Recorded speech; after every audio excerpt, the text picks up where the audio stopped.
5 makanan yang dapat membantu stabilkan gula darah. Yang pertama adalah alpukat.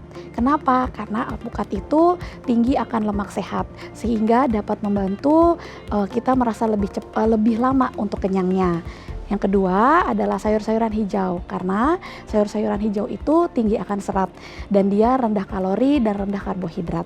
Yang ketiga adalah kacang-kacangan, karena kacang-kacangan itu tinggi protein sehingga dapat membantu untuk mencegah kadar gula di dalam darah kita melonjak dengan cepat. Yang keempat adalah oatmeal. Kenapa oatmeal? Karena oatmeal itu termasuk dalam karbohidrat kompleks sehingga dicernanya itu lebih lambat di dalam tubuh kita, sehingga lonjakan gula darah juga tidak akan cepat. Dan yang terakhir adalah telur. Kenapa telur? Karena telur itu mengandung protein yang tinggi sehingga dapat membuat tubuh kita lebih lama kenyangnya. Pemirsa Bincang Sehati, pola hidup itu sekarang jadi satu hal yang menentukan kondisi kesehatan seseorang. Karena banyak sekali orang dengan usia muda akhirnya harus berhadapan dengan penyakit-penyakit kronis, salah satunya diabetes. Kenapa sih diabetes bisa early onset, bisa dirasakan lebih dini, padahal dulu kayaknya orang lanjut usia yang punya penyakit ini. Nah, apakah karena pola hidup atau ada beberapa faktor lain, nanti kita akan bahas tuntas. Tapi sebelum itu kita bahas dulu ya beberapa mitos atau faktanya tentang diabetes. Tentunya tidak sendirian, sudah hadir bersama saya di studio dokter kita hari ini, Dr. Felicia Ananda Baihawaruwu, General Practitioner dari Rumah Sakit Cinta Kasih Seci Cengkareng. Kita sapa dulu dokter kita. Halo. Halo. Apa kabar? Kabar baik, Kak. Selamat datang di Bincang Sehati, Dok. Terima kasih. Hari ini kita bahas tentang diabetes Ya. Kita bahas dulu tapi beberapa mitos atau faktanya nih ya. Yang mungkin masih banyak yang salah memahami, akhirnya salah penanganan. Betul. Yang pertama, mitos atau fakta, kalau sering olahraga pasti terbebas dari gula darah yang tinggi. Kadarnya tuh pasti aman karena olahraganya sering ya kan. Apa ya dok, ini satu fakta atau mitos belaka? Ini lebih, jadi sebenarnya olahraga itu kan memang salah satu kegiatan ya yang memang bisa membantu nih untuk menurunkan kadar gula darah kita. Nah cuman kalau cuman olahraga aja tapi kita tidak diiringi nih dengan pola makan yang baik, terus tidak diiringi juga dengan waktu tidur yang cukup, terus atau mungkin kita tidak bisa memanajemen stres kita dengan baik, nah sama aja kadar gula darah kita juga pasti bisa akan tinggi gitu, bisa juga terkena diabetes gitu. Jadi kalau hanya olahraga aja nih tapi tidak diikuti dengan yang lain ya nggak ada efek apa-apa. Jadi mitos kalau cuma olahraga aja. Kalau cuma olahraga saja mitos, apalagi kalau misalnya habis olahraga jajan ya dok ya. Habis jogging ada boba minum. Iya betul. Itu mah pulang-pulang darah gula tinggi juga tinggi, ya. Betul. Nah gula darahnya jadi kalau mau stabil bukan berarti untuk orang yang suka olahraga ini aman. Tetap ya, pola makan harus diperhatikan. Betul, itu dia. Oke, lanjut lagi. Mitos atau fakta? Kalau mengantuk setelah makan tandanya gula darahnya tinggi. Ini sering banget dipaparkan gitu ya, atau dipahami bahkan dipercayai bahwa kalau misalnya ngantuk nih habis makan berarti gula darah kamu tinggi tuh. Nah, apakah ini memang satu pertanda valid faktanya atau ini mitos aja kok? Nah sebenarnya nggak selalu nih Kak. Kalau misalnya gula ketika kita habis makan nih terus ngantuk, terus itu tanda nih sebagai gula darah tinggi, itu belum tentu selalu. Tapi itu sebenarnya udah pertanda nih, tubuh kita udah kasih sinyal, udah kasih alarm. Karena sebenarnya yang bikin kita jadi ngantuk itu karena kadar gulanya tuh nggak stabil gitu. Karena terutama nih ketika kita makan nih tinggi karbohidrat, makan minum yang gulanya tinggi, nah itu kan otomatis kadar gula di dalam tubuh kita kan naik ya gitu. Nah ketika kadar gula naik, tubuh kita kan harus ngeluarin insulin gitu. Nah ketika insulin itu keluar, dia kan akan ngontrol nih gula darahnya diturunin. Nah lonjakannya itu dari yang tadi gula darahnya tinggi jadi gula darahnya turun. Nah itu tuh yang biasanya bikin jadi kayaknya ngantuk, rasanya jadi lemas gitu, karena ya itu tidak stabil gitu. Jadi gula darah yang tidak stabil bisa menyebabkan seseorang jadi performanya kurang baik, salah satunya jadi ngantuk kan ya dok ya? Betul. Kalau dibilang pasti tinggi, mungkin belum sampai ke tinggi banget, tapi sudah pre nih, pre diabetes atau mungkin sudah ke arah sana. Jadi harus dipikirkan betul-betul tadi konsumsi apa, seperti apa. Betul. Oke, selanjutnya. Mitos atau fakta kalau makan banyak serat itu bantu stabilkan gula darah. Jadi kalau mau banyak istilahnya banyak makan buah sayur, ini berarti gula darahnya tuh bisa stabil. Tapi kan sayur dan buah ada beberapa juga yang gulanya tinggi nih. Betul. Ini mitos atau fakta? Nah, kalau ini fakta, Kak. Oke. Ya, karena kenapa? Karena sebenarnya si serat itu bisa jadi rem sebenarnya dalam tubuh kita, Oh, iya. gitu. Jadi ketika kita makan nih, misalnya kita makan karbohidrat atau misalnya kita habis makan yang kadar gulanya tinggi. Nah, tapi dibarengin nih dengan sayur atau buah-buahan. Nah, si serat inilah yang nanti akan membantu memperlambat proses pencernaannya. Jadi sebenarnya dia untuk mencegah agar tidak terjadi lonjakan gula darah yang terlalu cepat. Gitu, jadi naik gula darahnya tuh naiknya nanti akan perlahan-lahan karena direm nih sama si serat itu. Tapi ada nggak dok buah-buahan yang memang kadar gulanya tinggi? Ya, Justru kalau dimakan akhirnya malah bikin kita nggak stabil Betul. kadar gulanya.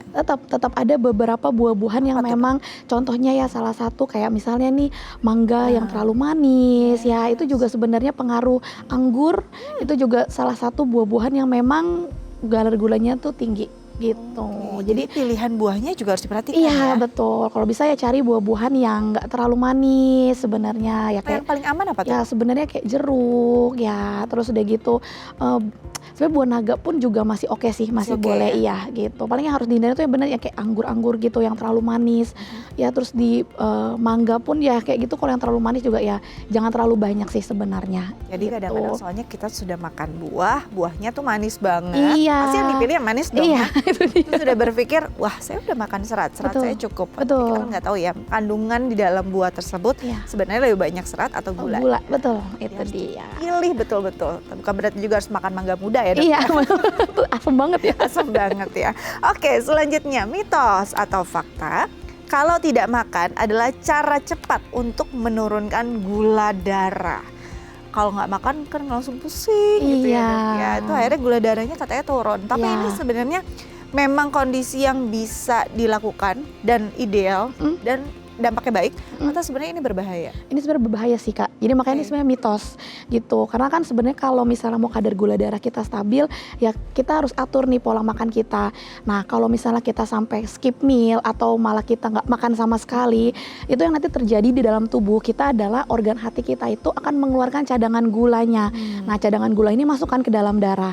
Nah yang terjadi adalah bisa lonjakan gula darah itu malah jadi tinggi. Jadinya akhirnya kadar gula darah kita tuh nggak stabil. Gitu. Makanya kalau misalnya orang-orang diabetes atau orang-orang yang mau nih supaya jangan sampai terkena lah ya ke diabetes ya, harus tetap dengan pola makan yang seimbang itu gitu. Bukan berarti jangan makan malam, makan siang dilewatin, itu juga nggak bagus sebenarnya. Itu malah nggak baik ya. Iya, Karena betul. kadang-kadang orang ya biar cepet nih berat badannya turun, ya udah skip makan pagi, makan Iya. malam. Fotonya yang turun bukan lemaknya, tapi masa ototnya. Iya, misalnya gitu betul ya. betul. Jadinya masalah tuh malah. Terus jadi kayak kunang-kunang, pusing dan segala macam, Iya. harinya jadi nggak baik. Betul. Oke, lanjut ya dok Ya, ya. lanjut. Ke mitos fakta yang terakhir. Mitos atau fakta kalau semua karbohidrat itu memicu kenaikan gula darah. Jadi katanya kalau orang yang punya diabetes jangan deh makan karbohidrat karena nanti akan gula darahnya naik. Akhirnya jadi nggak punya kandungan karbohidrat atau nutrisi itu gitu Iya. kan. Apakah semua karbohidrat akan menyebabkan naiknya gula darah dalam tubuh seseorang dok? Nah ini mitos Kak. Mitos. Ya mitos, karena tidak semua karbohidrat itu dapat menaikkan kadar gula darah yang cepat. Nah yang harus kita hati-hati itu sebenarnya ketika kita mengkonsumsi karbohidrat yang sederhana. Itu contohnya apa? Nasi putih yang dalam porsi yang besar, terus udah gitu tepung-tepungan, goreng-gorengan, ya atau gula-gula yang ada di dalam minuman. Nah itu sebenarnya yang memicu kadar gula darah kita jadi tinggi.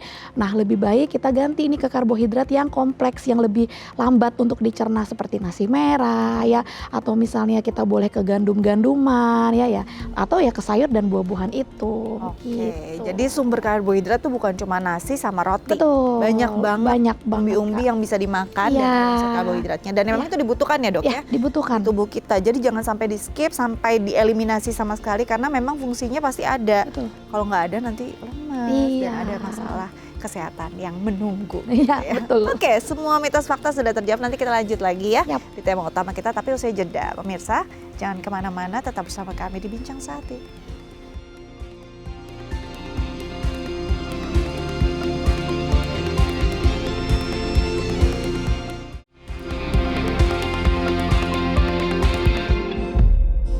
Baik pemirsa, kembali lagi bersama kami di Bincang Sehati. Kita akan bahas tema utama kita hari ini tentang diabetes.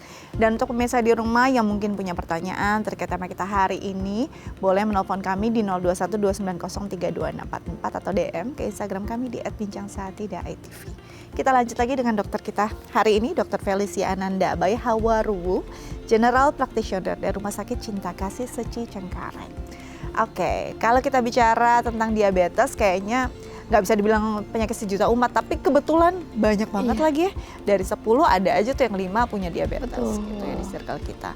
Seberapa banyak sekarang peningkatan orang yang terkena diabetes, terutama di usia muda nih dok? Ya, kalau dilihat trennya ya Kak, sekarang sih sebenarnya udah lumayan banyak ya, gitu karena kayak saya sendiri aja kayak di rumah sakit rata-rata yang masuk itu ke rumah sakit nanti ternyata ketahuan nih, padahal misalnya kedatang keluhannya ternyata bukan ke diabetes ya gitu, cuma ternyata setelah diperiksa ternyata gulanya tinggi dan ternyata pasien nggak tahu kalau dia tuh ternyata punya kadar gula gitu. Jadi kayak prevalensi naiknya tuh lumayan tinggi sih Kak. Iya, gitu, apalagi dengan lifestyle yang sekarang ya Kak, gitu, dengan makanan, minuman gitu yang banyak banget jenisnya saat ini, orang pada nyoba gitu kan, penasaran, makin meningkatkan sih Kak sebenarnya gitu. Dan dari segi usia juga makin banyak yang usianya lebih muda ya. Betul. Kalau dulu kan mungkin kita tahu kalau misalnya diabetes itu kan biasa kena di orang tua ya Kak, gitu kan. Nah terus habis itu makin berkurang, makin turun nih, jadinya di usia-usia produktif itu udah banyak tuh yang kena, kadang di usia 30 pun aja ada yang sudah kena diabetes. Gitu. Nah cuman ternyata sekarang aja sudah ditemukan beberapa di anak-anakan gitu, di usia belasan aja sudah ada yang terkena juga diabetes. Gitu. Justru di usia belasan. Iya, gitu. Karena kita nggak bisa dipungkiri karena makanan. Betul. Itu sekarang banyak banget yang enak-enak dan berbahaya tapi ya. Itu dia Kak. Gitu. Terus kayak anak-anak aja kan sekarang, ya mungkin kita juga nggak tahu ya, makanya orang tua sih harus lebih aware nih sekarang gitu kan. Jajanan yang ada sekarang kan banyak tuh teh-tehan ya, yang mungkin tuh jadi favorit anak-anak. Itu kan kita nggak tahu gula yang diberikan itu berapa. Gitu. Wow, ini udah jadi satu concern ya untuk parents di rumah juga, karena dari sejak dini itu sudah perlu diperhatikan pola makannya, karena memungkinkan sekali sekarang ya ada diabetes yang memang early onset datangnya. Nah ini jadi kondisi yang istilahnya memprihatinkan, karena diabetes tuh kayak jadi momok menakutkan untuk berbagai kondisi, bahkan untuk berbagai penyakit lainnya. Betul. Tapi kalau kita bicara tentang diabetesnya sendiri nih, orang taunya diabetes tuh kadar gulanya tinggi gitu kan. Tapi seperti apa sih kondisi orang yang terkena diabetes? Kadarnya memang melebihi kadar normalnya tuh gimana dok? Betul. Nah sebenarnya kan kalau misalnya kadar normal di dalam tubuh kita nih Kak, apalagi ketika kita udah makan ya, kita udah konsumsi entah sarapan, itu sebenarnya kan normal harusnya kan di bawah 200. Nah biasanya pada orang-orang yang dengan diabetes itu seringnya tuh udah di atas 200 Kak gitu. Nah tapi balik lagi, kita nggak bisa nih dengan pengecekan sekali 2 kali di atas 200 itu diabetes kan gitu. Nah harus berkala pemeriksaan, dan yang pasti harus ada tambahan pemeriksaan lain nih buat menentukan ini memang benar diabetes atau tidak. Jadi ada pemeriksaan penunjang lain. Betul. Ya? Gitu. Tapi sebelum itu berarti kalau dilihat kan biasanya ada orang yang memang sering cek gula darah sewaktu gitu ya. Nah ini validitasnya seberapa besar sih dok? Apakah cukup menggambarkan tapi walaupun tidak 100% gitu ya? Atau seperti apa? Sebenarnya kalau dari pengecekan gula darah sewaktu itu sudah cukup menggambarkan Kak, gitu. Tapi tadi seperti yang aku udah bilang, kalau baru 1 kali pengecekan ternyata misalnya tinggi nih gitu, nah butuh tuh pengecekan ulang lagi. Nah biasanya kadang kita tuh suka lebih sering menyarankan ke pasien untuk pemeriksaan yang gula darah puasa dan 2 jam setelah makan. Nah untuk benar-benar nih ngegambarin apakah ini menggambarkan ke arah diabetes atau tidak, sama pemeriksaan HbA1c gitu. Nah kalau misalnya HbA1c udah tinggi, itu udah masuk nih ke kategori yang rujukannya untuk diabetes, ya berarti memang pasien ini orang ini udah terkena diabetes. Gitu. Ada nggak istilahnya pakem-pakemnya untuk usia-usia tertentu? Apakah semua di pukul rata di atas 200 berarti memang sudah kondisinya diabetes gitu ya? Atau di usia semana itu di bawah 200 pun sudah harus concern? Untuk sampai saat ini sih Kak, guideline-nya itu masih dengan target di atas 200 gitu. Kalau jadi misalnya, untuk segala usia? Iya betul, kalau puasa itu, kalau lagi puasa nih pengecekannya di antara 100 sampai 120. Kalau di bawah itu normal, tapi kalau udah di atas itu udah warning sebenarnya gitu. Jadi dalam kondisi darah puasa ini posisinya mungkin nggak pagi hari belum makan gitu ya. Betul. Terus di atas 120. Ini sudah warning. Udah warning gitu. Udah harus aware dan harus melakukan pengecekan yang lainnya. Berarti posisi ketika kita mau cek gitu ya, pemeriksaan penunjang, nah ini yang paling tepat kapan? Sebenarnya lebih baik sih puasa Kak. Jadi Pagi ya hari pagi hari. Kita caranin sih biasanya 10-12 jam sebelum pemeriksaan itu udah nggak ada maksudnya nggak ada konsumsi apa-apa, jangan minum minuman manis gitu. Jadi supaya ketika pagi dicek itu udah hasil darah yang realnya gitu. Oh, tapi kalau air putih nggak apa-apa nih? Air putih nggak masalah Air gitu. putih Yang nggak penting jangan yang kadang orang ada minum teh itu kan Iya. udah pakai gula dan lainnya gitu. Walaupun gulanya dikit kok, Iya, atau pakai kan stevia kok. tetap Ya, ya. daripada nanti validitasnya jadi diragukan. Itu. Tapi kalau untuk yang pemeriksaan sewaktu, untuk orang-orang yang mungkin punya istilahnya riwayat di keluarga diabetes kan jadi punya lah alat Betul, tersebut alat, di rumah kadang-kadang ya. Untuk pemeriksaan tersebut walaupun bisa menggambarkan momen yang tepat atau ideal tuh waktunya kapan dok? Tergantung sih Kak dari dokter ya saranin gimana. Cuman lebih seringnya sih sebenarnya tadi Kak puasa pagi itu. Jadi pagi hari dicek gitu kadar gulanya seperti apa gitu. Ketika ya tadi masih mungkin perut kosong. Tapi juga ada beberapa orang yang biasa kadang beberapa jam ya Kak setelah makan nanti ngecekin gitu. Kalau di atas 200 ya udah pertanda sih Kak gitu. Ya. Atau kalau emang dia udah diabetes nih orangnya nih pasiennya udah diabetes gitu.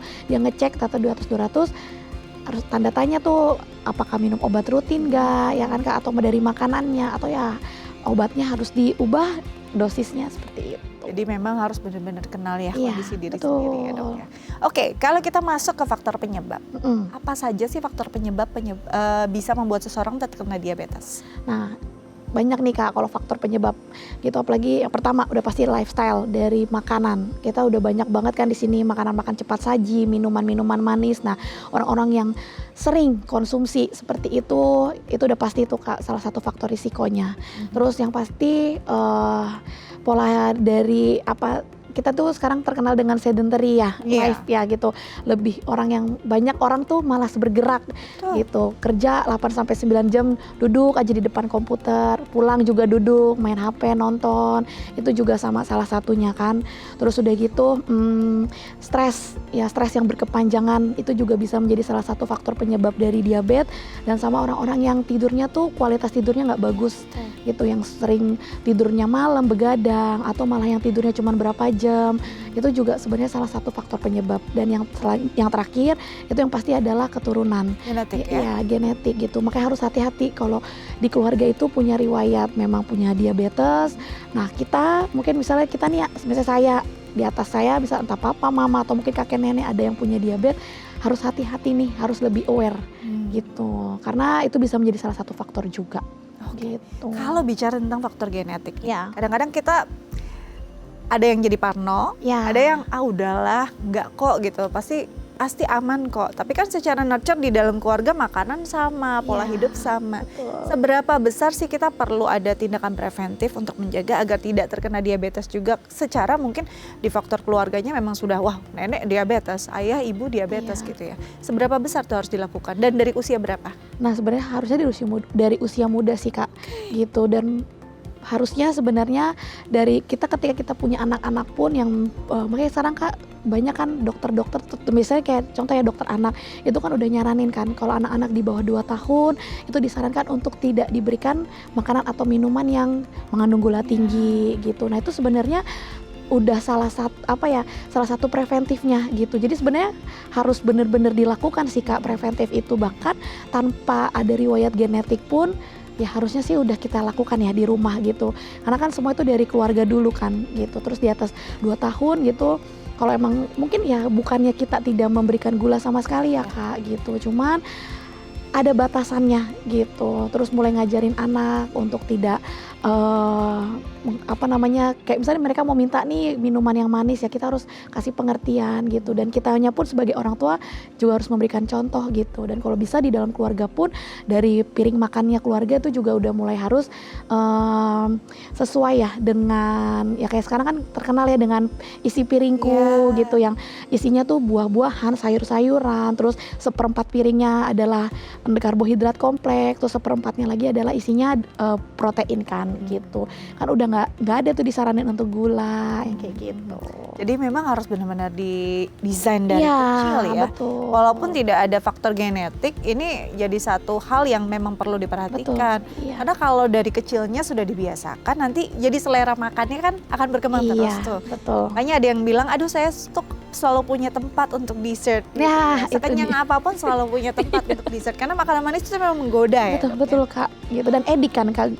Betul. Ya kan, gula itu edik kan sebenarnya. Ya, edik dan akhirnya nggak ada istilahnya udah pakemnya dilanggar aja karena Iya. selalu punya ngerasa ini emang privilege Iya, ini betul. reward ya Iya, gitu. ini reward. Tapi ternyata memang itu akan membuat seseorang punya ya momok menakutkan pada Iya, tubuhnya ya kalau betul. terus dilakukan. Oke, Dok, kalau kita bicara tentang diabetes, apalagi untuk anak muda, ini akan sama nggak gejalanya dengan orang yang dewasa?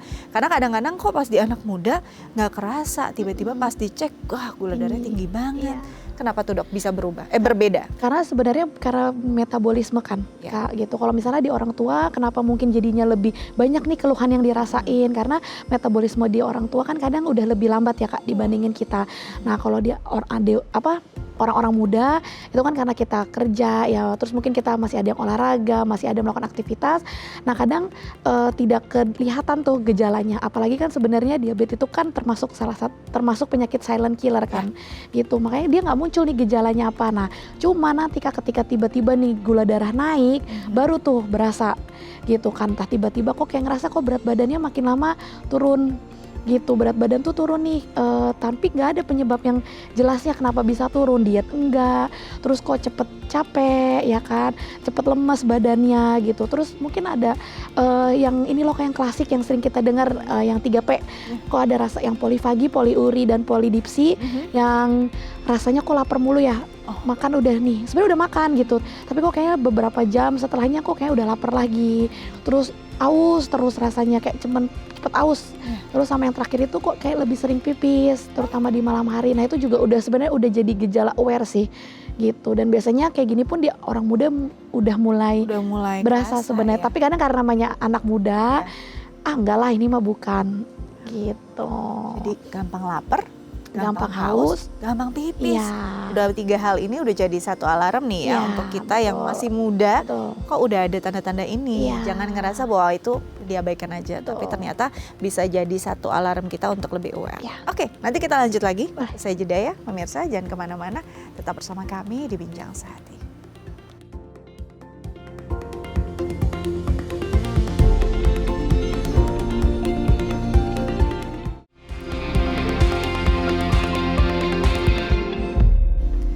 Ya pemirsa, kembali lagi bersama kami di Bincang Sehati. Kita masih membahas tentang diabetes, khususnya diabetes yang early onset atau dialami oleh orang yang usianya masih muda. Nah untuk pemirsa di rumah yang masih muda mungkin, atau mungkin orang tua yang khawatir nih, anak saya di usia produktif, takutnya karena diabetes, karena pola hidupnya. Boleh langsung berkonsultasi dengan dokter kita hari ini di 021 290 32644 atau DM ke Instagram kami di @bincangsehati.tv. Kita lanjut lagi dengan Dr. Felicia Ananda Bae Hawaruwu, General Practitioner dari Rumah Sakit Cinta Kasih Seci Cengkareng. Oke, tadi kita sudah bahas sedikit sebenarnya beberapa hal yang mungkin akan timbul atau bergejala ketika seseorang mulai masuk masa diabetes gitu ya, atau masa-masa pre-diabetes. Sebenarnya harusnya sudah berasa ada yang berbeda nih dari tubuhnya. Kalau sampai tadi penurunan berat badan yang drastis, ini pasti posisinya sudah berbahaya sekali.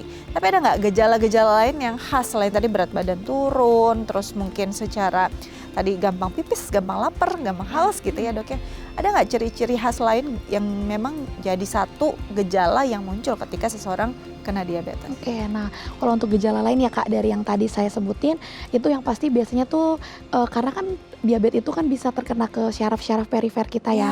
Nah biasanya nanti suka berasa kayak tangannya sering berasa kebas gitu, kayak kok sering berasa kesemutan ya, itu udah sebenarnya udah jadi salah satu tanda. Terus udah gitu yang pasti yang kelihatan itu kalau ada luka.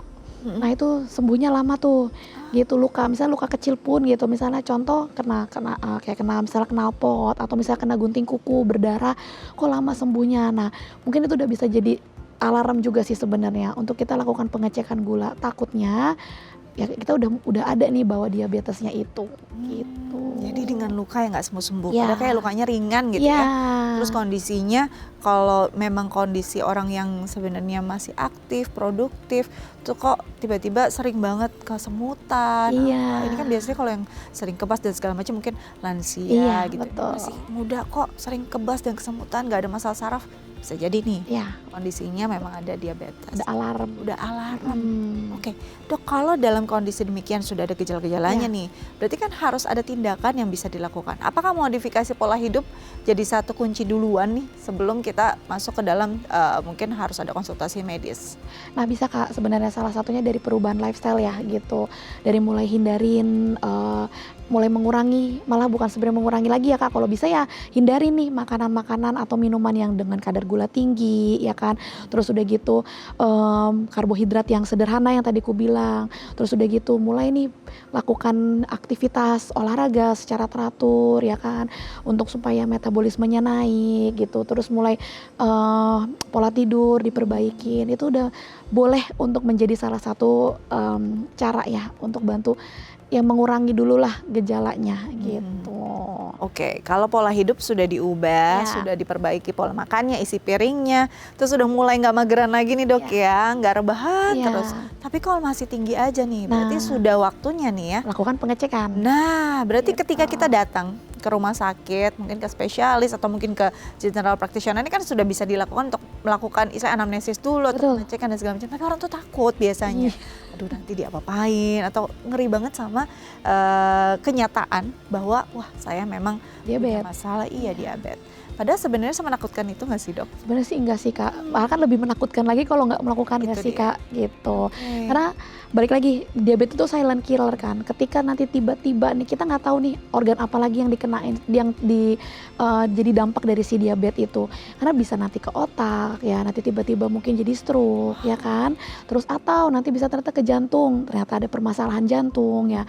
Terus atau nanti bisa tiba-tiba ke ginjalnya ya kan. Ternyata gagal ginjal karena dari diabetes. Nah, lebih menakutkan itu dibandingkan kita sudah melakukan pemeriksaan terlebih dahulu kan. Kita udah preventif dulu nih gitu. Kalau udah dilakukan pengecekan, nanti kan bisa dilakukan dulu dengan konsultasi ke dokter gitu kan.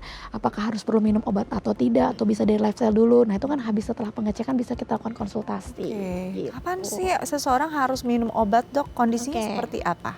Nah, sebenarnya kalau misalnya minum obat itu pada orang-orang yang memang kadar gulanya sudah tidak dapat terkontrol setelah setelah modifikasi dari lifestyle-nya gitu. Jadi udah modifikasi, udah misalnya makan, udah gitu makan udah diatur, terus ternyata olahraga udah dilakukan, ternyata gulanya masih tinggi nih. Berarti memang sudah harus nih dibantu dengan obat-obatan atau sudah dengan adanya gejala gitu. Seperti misalnya tadi kaki yang udah bermasalah Kak, atau misalnya sudah ada luka gitu. Itu ya udah harus dibantu sih obat-obatan. Dan atau malah orang-orang yang sama sekali tidak bisa melakukan modifikasi lifestyle, sebaiknya sudah minum obat. Nyerah gitu ya? Iya. Nggak bisa Dok, saya nggak bisa ngubah pola hidup saya gitu ya. Atau dengan orang dengan kadar gula yang udah ternyata tinggi banget Kak, misalnya udah di atas 300, 400 gitu, kadang dokter sih udah lebih menyarankan untuk udah mulai dengan obat-obatan dulu. Tapi kan Dok kalau sudah minum obat diabetes kayaknya itu nggak akan berhenti. Betul. Makanya orang banyak yang takut, aduh nanti ginjalnya rusak. Nah, sebelum masuk ginjal rusak nih ya, apakah iya kalau orang yang punya diabetes akhirnya ketika sudah minum obat dia harus komitmen seumur hidupnya? Ya, nah sebenarnya sih Kak, obat-obatan diabetes itu jadi kan memang kita tuh kenapa kita saranin untuk diminum rutin terus menerus, karena kan diabetes itu sebenarnya tidak bisa disembuhkan secara total Kak gitu, tapi diabetes itu bisa kita kontrol gitu. Nah, kontrolnya dengan apa? Ya tadi dengan bantuan obat-obatan itu. Makanya kenapa biasanya orang yang udah minum obat kita saranin untuk terus-menerus minum obat itu. Agar apa? Agar kadar gulanya terkontrol. Karena ketika nanti dia berhenti minum obat-obatan itu, bisa jadi nanti kadar gulanya naik lagi gitu. Nah, sebenarnya minum obat itu juga adalah salah satu pelindung agar organ-organ lainnya itu tidak terkena dampak dari si diabetes itu gitu. Nah, sebenarnya dokter pun juga nggak akan yang terus-menerus nih kasih rutin obatnya. Ketika misalnya setelah minum obat, lifestyle-nya udah berjalan dengan baik, udah stabil. Nah, itu kadang dokter juga udah mulai akan kok memikirkan untuk menurunkan dosisnya gitu. Jadi nanti pelan-pelan tuh dosisnya diturunin gitu. Nah, terus apakah nanti akan bisa dilepas atau tidak, ya itu nanti balik lagi dari pertimbangan dokter. Kalau misalnya ternyata gulanya bagus dengan lifestyle, nanti mungkin bisa dicoba nanti ya udah diberhentiin dulu gitu. Nanti habis itu kita kontrol lagi ya gitu. Oke, Gitu. jadi Tapi memang ada hal yang harus diperhatikan juga. Apa betul. tuh dok? Nah itu tadi salah satunya lifestyle sama si gulanya itu. Nah yang pasti yang harus diperhatikan itu adalah pasien kalau udah minum obat gula jangan berhentiin Ya, dan mengubah dosis itu itu sendiri. dia. Gitu, Jadi ada Kak. hal-hal yang diambil keputusan tanpa arahan dokter. Betul. Ini sering terjadi juga Iya, ya dok ya. iya. Mungkin ketika keluarganya dari riwayat secara genetik kan obat-obatannya sudah tersedia. Iya. Ketika tiba-tiba, wah tes gula darah sewaktunya tinggi nih. Iya. Minum obat orang tua. Nah ini bagaimana? Nggak nih boleh juga kayaknya? tuh Kak, Nah. karena itu kan ini dari persepsi sendiri ya Yes. gitu. Sedangkan setiap orang itu punya punya jadi obat-obatan itu nggak misalnya satu obat A gitu, terus untuk si B, si C itu semua bisa gitu. Karena bakal ada pertimbangan-pertimbangan yang akan dokter lihat gitu. Makanya nggak bisa kalau bapak saya udah punya diabetes, saya gulanya tinggi, udah saya minum obat bapak. Jangan, tetap konsultasi dulu ke dokter. Karena diabetesnya sendiri juga jenisnya berbeda-beda kan ya dok ya. Boleh nggak dijelasin dok? Oke. Diabetes ada berapa jenisnya sebenarnya? Nah sebenarnya diabetes itu ada 2 jenis Kak gitu. Ada yang tipe 1 dan diabetes tipe 2. Nah kalau tipe 1 ini memang diabetes yang sudah kena dari biasanya udah dari kecil nih ketahuan. Nah kenapa bisa terjadi? Nah ini karena imun biasanya, karena bisa penyakit-penyakit Jadi termasuk autoimun. autoimun justru. Iya betul, karena imunnya itu merusak si pabrik yang penghasil dari insulinnya gitu. Makanya dari kecil itu sudah mulai pakai obat-obatan kan untuk ngontrol si kadar gula. Nah yang kedua adalah diabetes tipe 2. Nah inilah yang banyak terjadi sekarang gitu. Karena apa? Karena kan kalau diabetes tipe 2 itu tadi dari lifestyle gitu kan, dari genetik gitu. Makanya banyak orang terkena diabetes tipe 2. Kalau diabetes tipe 2, ini misalkan seseorang terkena diabetesnya, kondisinya setelah melahirkan. Oke. Anaknya punya kemungkinan tidak? Nah sebenarnya bisa jadi ada, bisa jadi juga enggak. Oke. Gitu Kak, karena balik lagi kan mungkin bisa ngebawa karena mamanya orang tuanya udah bawa nih si diabetes itu. Tapi balik lagi kalau misalnya orang tuanya bisa ngejaga anaknya untuk mulai dengan makanan yang benar ya, yang seimbang gitu, harusnya bisa untuk anaknya tidak terkena diabetes. Karena banyak juga ibu hamil justru terkena diabetes ya. Jadi baru datang diabetes ketika masih Iya, kehamilan. betul. Karena ya itu craving tadi juga Betul, kan. makannya nggak Terus terkontrol. metabolismenya juga udah beda. Iya. Oke. Makin seru, nanti kita lanjut lagi. Tapi usai jeda, pemirsa jangan kemana-mana, tetap bersama kami di Bincang Sehati.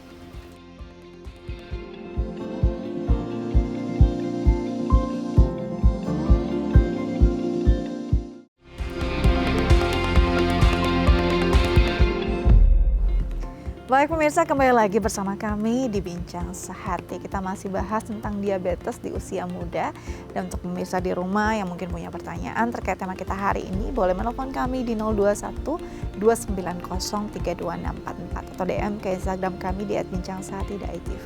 Kita lanjut lagi dengan dokter kita hari ini, Dr. Felicia Ananda Bae Hawaru, General Practitioner dari Rumah Sakit Cinta Kasih Suci Cengkareng. Oke, kalau kita bicara tadi sudah gejala-gejalanya, kenapa bisa jadi silent killer bahkan ya, dan ada beberapa perbedaan tipe diabetes. Jadi diabetes yang paling sering justru adalah diabetes tipe 2 yang karena pola hidup. Padahal untuk orang-orang yang punya diabetes tipe 1 karena autoimunnya biasanya sudah jaga karena dari awal tuh udah ketahuan ya. Betul. Tapi kalau diabetes tipe 1 ini berarti dari awal ini sudah ada gejalanya dari Iya, kecil. biasanya sih dari kecil udah kelihatan sih Kak, dan biasanya dari dokter anak juga udah mulai aware nih dengan yang diabetes tipe 1 ini gitu. Apa tuh kelihatannya dia? Salah satunya yang sering diketemuin itu pipisnya banyak Kak dari anaknya gitu. Jadi kalau misalnya seseorang ya anak lah ya gitu, dilihat kok pipisnya banyak banget gitu. Nah terus nanti ada pengecekan tuh biasanya Kak, cek untuk urinnya. Nah nanti biasa ketahuan tuh kalau ternyata memang dia membawa si diabetes tipe 1 itu. Oke, jadi dari awal itu ya. Iya. Tapi kalau yang diabetes tipe 2 justru mungkin karena pola makannya nih udah Iya, kelihatan, betul. baru ada gejala-gejalanya ketika usia Betul. muda gitu. Oke, Dok, kalau tadi dokter bilang bahwa sebenarnya kalau untuk yang diabetes ini kalau bisa maintain dengan baik, bisa dikelola dengan baik, obatnya juga patuh rutin, itu nggak akan ada masalah. Betul. Tapi banyak yang akhirnya jadi komplikasi yang lumayan serius. Iya. Apa sih yang terjadi, Dok? Nah, kalau komplikasinya ya Kak, komplikasi yang paling serius itu sebenarnya banyak sih di beberapa organ itu kena. Contoh dari mata Kak, gitu komplikasi yang terjadi kalau dari mata itu nanti rabun matanya atau malah bisa jadi sampai ke kebutaan gitu. Karena aliran darah kan, karena kalau orang-orang diabetes tuh aliran darah itu kan gak lancar ya Kak, gitu. Nah, aliran darah yang ke mata nggak bagus, akhirnya jadi tadi bisa jadi rabun, bahkan kebutaan. Terus misalnya nanti ke jantung, jadinya ke permasalahan jantung kan. Terus ke otak bisa terjadi nanti ke stroke, terus ke gagal ginjal ya karena kena ke ginjalnya gitu. Terus tadi ke kulit, ke syaraf, lukanya jadi susah sembuh karena aliran darahnya nggak bagus kan gitu. Apalagi kan bakteri itu kan demen ya dengan darah yang manis gitu kan, karena tinggi gula kan gitu. Nah, akhirnya ketika terjadi luka tadinya kecil ternyata infeksinya makin besar, ya udah terus akhirnya jadi merembet jadi makin luas lukanya biasanya gitu. Jadi Udah jadi komplikasi tuh jadi komplikasi yang lumayan serius, apalagi untuk organ-organ yang vital ya. Iya. Dan mata tuh juga kan parah kalau misalnya Iya. terjadi apa-apa sampai ada kebutaan. Dan kalau sampai ada organ-organ yang krusial kena, bisa ada yang cuci darah dan segala macam ya dok ya? Iya, betul. Itu dia. Sebelum kita arah ke sana, ada pertanyaan dari pemirsa lewat DM Instagram, saya bacakan ya dok ya. Dari @rina, pertanyaannya, dok, saya berusia 25 tahun dan kata dokter saya termasuk dalam prediabetes. Saya mengetahui ini awalnya karena menstruasi saya tidak lancar, setelah dicek ternyata gula darah saya juga tinggi. Apakah kondisi ini berbahaya untuk hormonal saya dok? Oke, ini menarik juga nih ya, karena diabetes, kondisi gula darah tinggi berpengaruh pada hormonalnya. Justru ketahuannya gara-gara haidnya nggak lancar gitu. Kondisi ini gimana untuk Mbak Rina sendiri? Apakah posisinya memang akan berpengaruh secara istilahnya masif ya untuk hormonnya? Nah, biasanya sih Kak, memang ini berpengaruh nih. Nah, tadi aku juga lupa nyampein salah satu sebenarnya salah satu yang harus faktor risiko dari diabetes itu kan adalah obesitas. Nah, dari obesitas itu bisa ke gula. Nah, salah satunya nanti bisa juga ke seperti yang dari Karina sampein ya gitu. Jadinya ada permasalahan di hormonnya. Biasanya tuh yang paling sering terjadi tuh yang sering terkenal, yang pernah kalau sering orang awam dengar tuh PCOS. Nah, itu sebenarnya salah satunya juga gitu. Jadinya mensnya nggak teratur ya kan. Nanti bisa mens, bisa enggak gitu. Nah, Pak, yang akan berdampak itu sebenarnya nanti ketika menikah, terus mau program, mau punya anak. Nah, biasanya yang akan berpengaruh ke sana gitu. Karena kan biasanya PCOS itu kan hormonalnya nggak stabil tuh gitu. Jadinya agak susah tuh biasanya nanti buat program ya untuk punya anak gitu. Jadi akan sulit di bagian itu ya dok? Iya, biasanya ke situ nanti dampaknya gitu. Cuman biasanya nanti kalau udah PCOS sama dokter tuh biasanya nanti dikontrol dulu tuh dengan obat-obatan gitu. Untuk apa? Supaya nanti menstruasinya lancar. Nah, kalau udah ada kasus seperti ini, udah mulai tuh lifestyle coba harus diubah gitu. Mulai coba MCU juga, cek root secara keseluruhan, gulanya gimana ya. Apalagi udah ketahuan kan prediabetes kan gitu. Kalau udah prediabetes, ya udah langsung lifestyle aja diubah dulu, dari pola makannya, hindari gula, olahraga gitu. Oke, jadi memang sih yang tadinya masalahnya karena gula darah yang tinggi, hormonalnya berantakan, dan ini berkaitan juga dengan obesitas gitu ya. Jadi muter aja rangkaiannya di situ ya. Kalau tidak istilahnya ditangani dengan cepat dan sesegera mungkin, akhirnya bisa jadi kondisi yang serius. Ya, betul. Untungnya Mbak Rina tadi masih prediabetes ya? Iya. Prediabetes berarti kadar gulanya seberapa tuh dok? Nah, kalau bisa tahu prediabetes sama diabetes, ini biasanya udah pengecekan ke HbA1c Kak, gitu. Kalau misalnya bukan cuma gula darah, bukan cuma gula darah aja Kak, gitu. Makanya kenapa dokter tuh pasti kalau udah ngelihat pasien ini gulanya tinggi, selain tadi nih cek 2 jam gula darah puasa sama 2 jam setelah makan kan. Nah, nanti ditambahin tuh biasanya pengecekan HbA1c, gitu. Nah, nanti ketahuan ini masuknya kemana, prediabetes, normal atau ke diabetes, gitu. Jadi memang ini adalah satu hal yang perlu diperhatikan untuk Mbak Rina. Jangan sampai ada masalah serius. Mumpung masih prediabetes, bisa nih pola hidupnya dimodifikasi agar tidak ada masalah di kemudian hari dan juga hormonnya bisa lebih balance. Seimbang ya. Oke, dok, tadi sempat kita bahas juga ya, orang hamil atau ibu hamil banyak loh yang tiba-tiba kena diabetes. Itu kenapa sih dok sebenarnya? Ya itu sebenarnya karena pasti kalau ibu hamil itu makanannya sih Kak, gitu kan. Karena ketika hamil itu kan memang ya pasti rasa lapar itu lebih tinggi kan. Nah, ketika rasa lapar itu tinggi, kita tuh ngikutin gitu. Terus udah gitu biasanya ibu hamil itu cenderung apa aja dimakan. Betul. Gitu, manis ya, terus yang karbo-karbo yang sederhana itu masuk dimakan. Karena kadang ya itu bilangnya kan saya berdua ini ya, ini kan iya. makanan ini buat 2 orang gitu. Padahal sebenarnya walaupun sedang dalam kondisi hamil pun makan seimbang itu tetap harus gitu. Olahraga itu juga tetap harus gitu. Tapi tetap jangan olahraga yang berat kan gitu. Tetap disesuaikan dengan kondisi dari kehamilannya seperti apa gitu. Jadi kadang juga ibu hamil kan banyak malas gerak tuh. Pasti. Iya, karena ngerasa Udah berat. capek.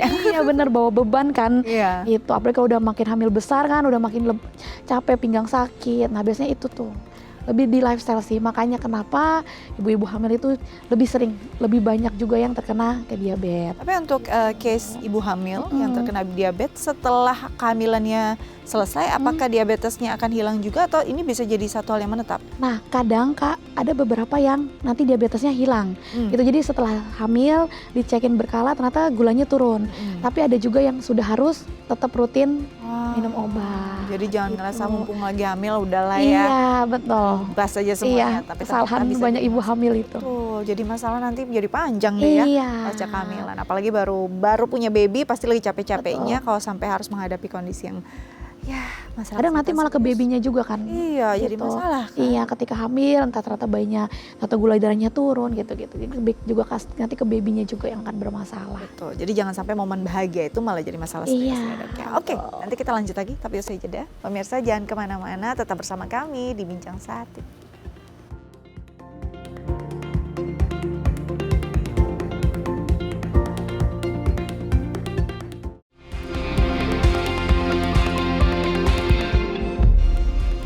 Baik pemirsa, kembali lagi bersama kami di Bincang Sehati, masih bahas tentang diabetes di usia muda. Dan untuk pemirsa di rumah yang mungkin punya pertanyaan terkait tema kita hari ini, boleh menelpon kami di 021 290 3244 atau DM ke Instagram kami di @bincangsehati.tv. Kita lanjut lagi dengan dokter kita hari ini, Dr. Felicia Ananda Bae Hawarubu, General Practitioner dari Rumah Sakit Cinta Kasih Seci Cengkareng. Oke dok, kalau kita bicara tentang orang yang diabetes, yang paling menakutkan adalah ketika luka gitu ya. Jadi kayak aduh, luka ini adalah masalah serius nih ketika seseorang mengalami ini dan dia punya diabetes. Karena akhirnya susah sembuh, bahkan sampai ada yang masalah-masalah yang lebih menyeramkan ya, sampai harus bikin amputasi dan segala macam. Ini kenapa sih orang diabetes bisa mengalami luka dan separah itu? Iya, karena ya itu Kak, kalau orang diabetes itu kan aliran darahnya nggak bagus ya gitu. Nah makanya jadinya luka itu jadi susah sembuh gitu. Ditambah karena banyak gulanya kita tinggi, nah si bakteri itu seneng tuh hidup di daerah itu gitu. Nah makanya kenapa jadinya luka itu jadi nanti infeksinya jadi malah makin lebar ya kan. Terus habis itu nanti jadi makin luas ya, infeksinya ngerembet malah kemana-mana. Sebenarnya karena itu Kak, karena si aliran darahnya itu yang nggak bagus dan bakteri senang hidup di situ ya. Gitu. Itu bener ya dok, kalau misalnya orang yang punya diabetes lukanya dia bisa nggak kerasa. Ya sama itu, kenapa? Karena kan syarafnya udah nggak bagus Kak gitu. Udah yang kan kalau orang kebas itu kan kebaret pun juga nggak berasa kan. Betul. Oke, jadi karena itu, karena sarafnya juga sudah terganggu, jadi tidak berasa tiba-tiba lukanya kok separah ini gitu ya. Betul. Ini lukanya bisa bermula dari luka kecil? Dari luka kecil bisa Kak, misalnya contoh pakai sepatu, kadang kan kalau ada pakai sepatu kan suka baret ya di bagian belakang. Nah nggak berasa kalau itu ada luka gitu, terus makin lama kena terus ya udah, terus ternyata gulanya nggak bagus, ya udah akhirnya jadinya aliran darahnya kan nggak bagus tuh ke situ, penyembuhannya lama jadinya, ya udah akhirnya malah bisa jadi luka yang makin gede kan. Gitu. Dan ini perawatannya khusus ya untuk? Perawatannya khusus sih Kak kalau buat kaki diabetes ya gitu, karena kan harus steril gitu kan, terus harus bersih gitu. Makanya biasanya penanganannya agak jauh lebih berbeda sih Kak kalau untuk orang-orang dengan kaki yang udah ada luka ya dengan diabetes. Gitu. Beda kalau kita kan luka sedikit ya sembuhnya juga cepat gitu, lebih cepat kering. Kalau di diabetes tuh enggak gitu, lama keringnya. Malah ya biasanya kadang bisa sampai berbau kan. Ya. Dan ini perawatannya bisa dilakukan di rumah sendiri nggak sih dok?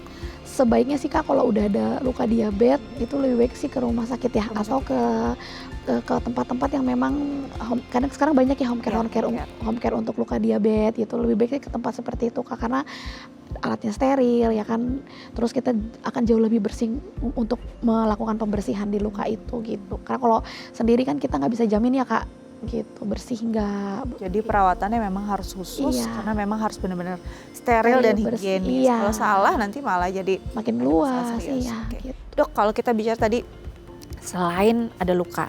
Yang paling sering kita dengar sekarang apalagi di media sosial ya, anak muda bahkan masih SMA gitu ya harus cuci darah. Ya. Karena katanya nggak pernah minum air putih, minumnya selalu minuman kemasan atau mungkin minuman-minuman dengan gula buatan gitu. Iya.